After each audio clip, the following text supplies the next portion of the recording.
Of all the behavioural biases that people are prone to, one of the most prevalent is optimism bias.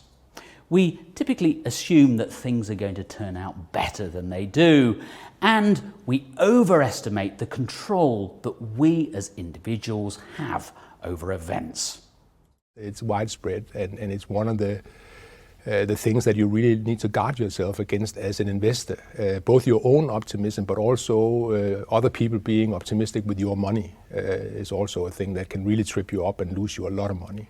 Even people going to casinos, where it's not very much dependent on your own skills, have this optimism that they're going to beat the odds of the casino. That's why you'd go playing, right? And of course it comes out not to be true. Same in the financial markets. So that's just something we have, and it's actually the hardest thing to learn is not to be optimistic. It's really difficult. It takes actually a lot of time and a lot of experience, and there are very few investors out there who have this cool realism that will make you successful as an investor. Overcoming optimism bias is not easy, but, says Bent Flubier, there are two important things we can do to minimise its negative impact.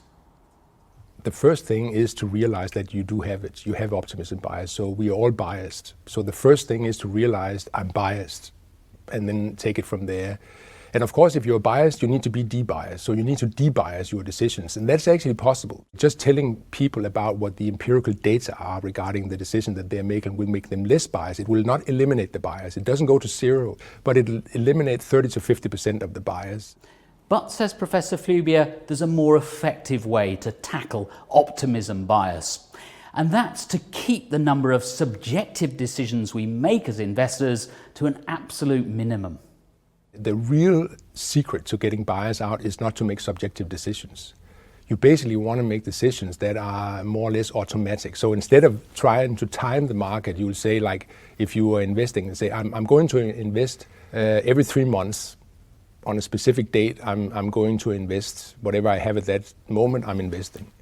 And if you do it like that, every 3 months you're investing, you'll do better than if you try to save up your funds and figure out where the market is going and then try to time the market. Optimism bias has to have an opportunity to kick in, right? And that's only when we make subjective decisions. That's when it kicks in. So the more you can eliminate those and go on autopilot, so to speak, the better off you will be in making investment decisions. Professor Flubier is also, incidentally, a strong advocate of indexing. Using passive funds, he says, limits the danger of being tripped up by optimism bias, either your own or other people's.